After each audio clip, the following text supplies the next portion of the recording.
Bom dia a todos, como é que vocês estão? Canal Luz no Fim do Túnel, eu sou o Helder de Araújo. No vídeo de hoje eu vou tentar lançar alguma luz sobre assuntos urgentes e importantes que estão ocorrendo nos Estados Unidos da América, especificamente em sua capital, Washington, D.C.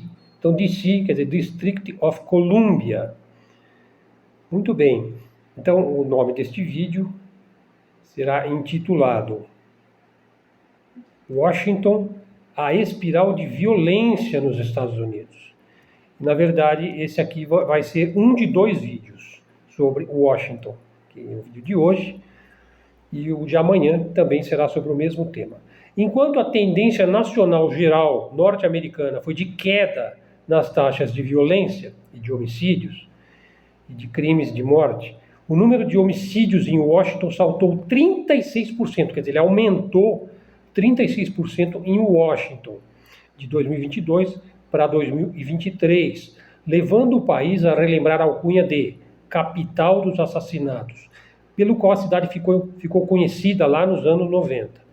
O aumento de 36% a mais de homicídios representa 40 mortes para grupos de 100 mil habitantes, praticamente o dobro do que é registrado, por exemplo, no Rio de Janeiro, que é de 21,2 por 100 mil habitantes, e 5 vezes mais violento e homicida do que São Paulo, cujo índice está em 7,3 por 100 mil habitantes, segundo dados mais recentes do Anuário Brasileiro de Segurança Pública.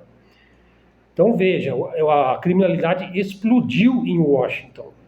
Em comparação com os 60 maiores municípios americanos, apenas 4 deles, New Orleans, Cleveland, Baltimore e Memphis, têm taxas de homicídio mais elevadas do que Washington. No entanto, com exceção de Memphis, todas as outras viram esse número baixar, ou seja, os índices melhoraram no ano passado, se é que se pode falar em melhora neste caso. A principal hipótese para o aumento do número de homicídios é uma conjunção de fatores que envolvem a alta circulação de armas na cidade, o contingente policial em seu menor número em décadas, a rivalidade entre gangues e uma estrutura penal complexa que mistura a esfera local, né, com a esfera federal, já que Washington é um estado federado, é federal, é a capital federal dos Estados Unidos. Os crimes se concentram, como não poderia deixar de ser, nas áreas mais pobres e negras da cidade, onde você tem um maior volume de população afrodescendente e também latina, sobretudo no leste e sul do Distrito de Colômbia, onde fica Washington. De acordo com dados da polícia, 86% dos assassinatos foram cometidos com armas de fogo, porque ter armas de fogo é uma das grandes alegrias aí da cultura americana. Nos Estados Unidos é muito comum que as famílias de classe média presenteiem um menino, talvez com 7, 8 anos, com uma arma de fogo. Ele já começa a atirar nas estandes de tiro, aí junto com seu pai, seu tio, às vezes com a sua mãe e até com seu avô, e por aí vai, né? Há muito mais armas nas comunidades agora, ou seja, foi dito aí pelo Robert Conte, da CBS, em abril de 2023. Ele falou, há muito mais armas nas comunidades agora, muito mais do que eu vi em todo o meu tempo no departamento de polícia, afirmou então o chefe do departamento de polícia metropolitana. Ele atribui o agravamento do problema também à redução do efetivo, fator que não se restringe só a Washington. Veja, a falta de efetivos hoje nos Estados Unidos já está num nível grave. E também ocorre de maneira ainda mais grave no setor militar, ou seja, a falta de recrutas. O jovem americano, não quer mais fazer parte das Forças Armadas dos Estados Unidos, então a falta de recrutas.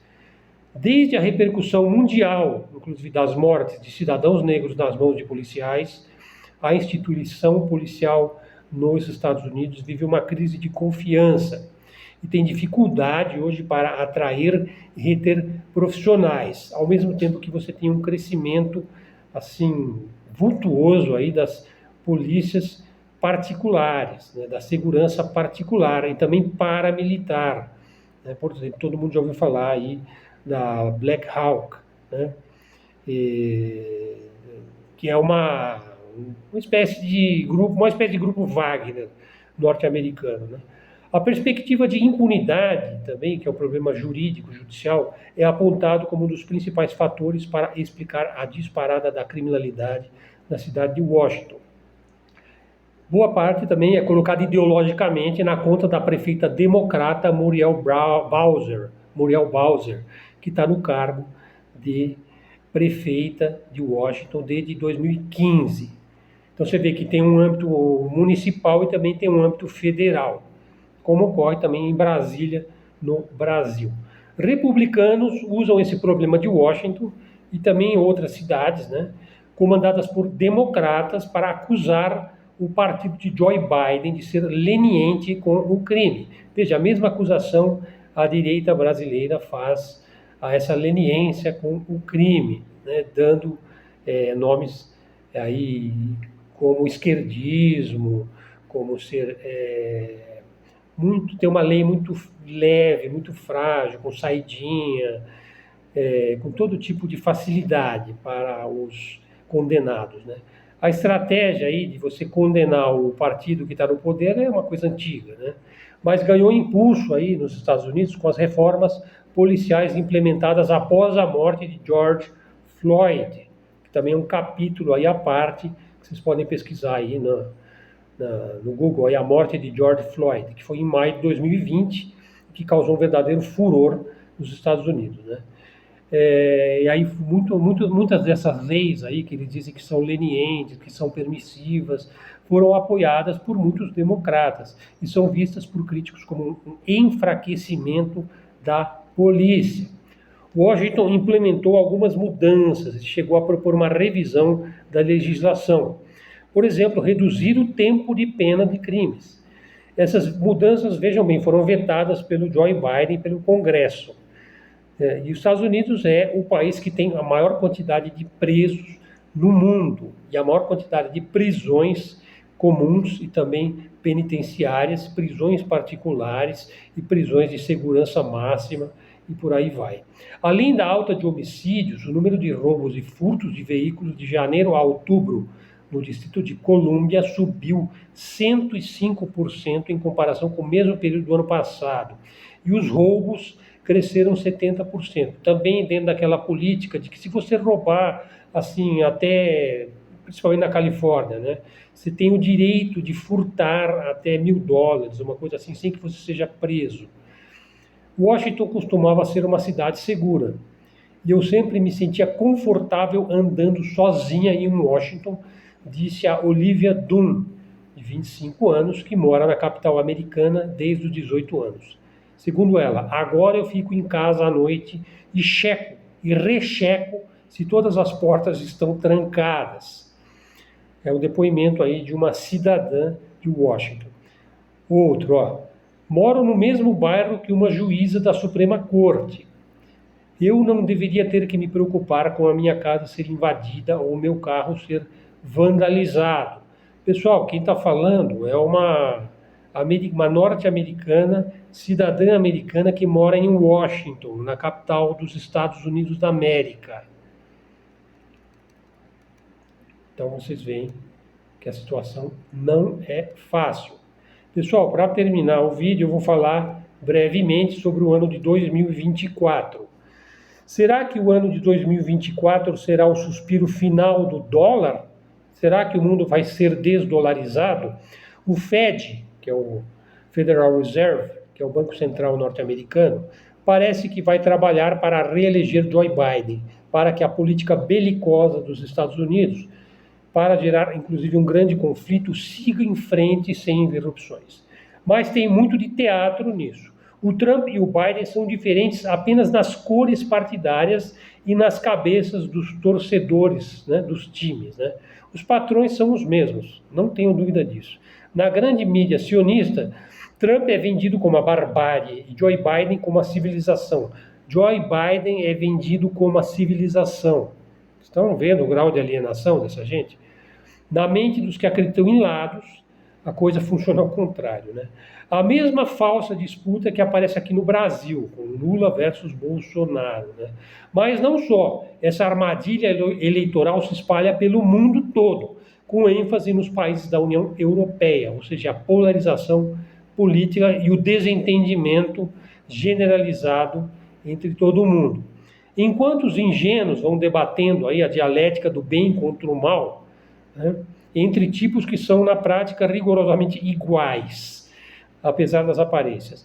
A verdade sobre o declínio do dólar vai sendo escondida pela imprensa tradicional, pela mídia mainstream. Querem prosseguir com o engodo da potência única unipolar norte-americana, excepcionalista, né, o destino manifesto dos Estados Unidos, etc, etc. Para a imprensa comum, os Estados Unidos são a maior economia do planeta e ponto final. E assim vai ser por toda a eternidade, né? Ela não leva em consideração a absurda concentração de renda, os problemas sociais crescentes nos Estados Unidos, que decorrem do endividamento, do elevado número de moradores de rua, estou falando dos Estados Unidos, pessoal, do expressivo número de viciados em drogas, todo mundo sabe do problema do fentanil, dos crimes diários praticados por atiradores, todo dia tem uma tragédia nos Estados Unidos. Aliás, amanhã eu vou falar também sobre Washington, né? Washington, mas num outro viés, né? Washington é hoje uma das cidades mais perigosas do mundo, como nós já vimos. Em 2023 ocorreram muito mais homicídios em Washington do que no Rio de Janeiro, como eu já falei acima. Resumidamente, toda essa sujeira é jogada para debaixo do tapete, enquanto que a economia real vai virando uma tragédia, hein, para a classe média.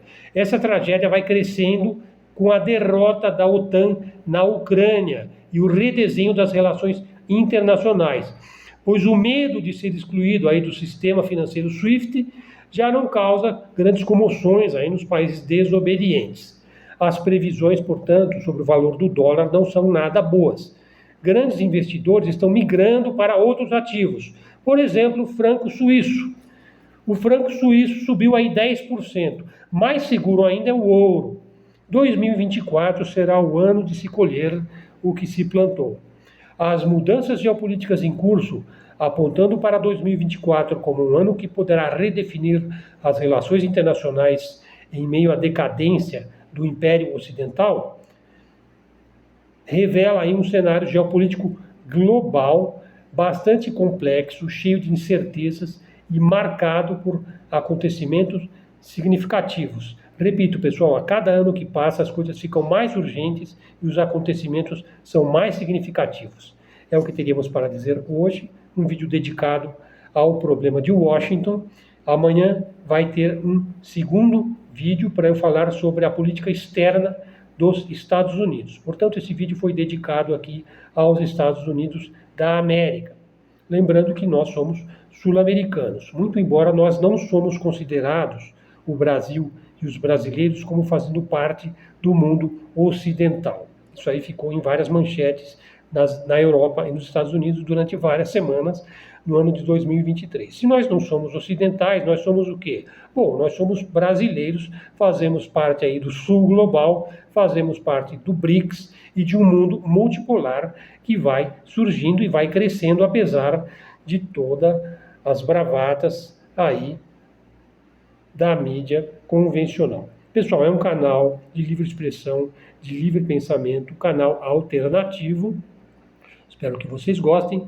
Se gostarem, deem um like, façam um comentário, tragam um seguidor para o nosso canal. Canal novo, recente, com vídeos de 10 a 15 minutos diários. Agradeço muito a sua atenção. Também, se você quiser contribuir para o nosso conteúdo, você pode também fazer um Pix. O e-mail está aí na descrição.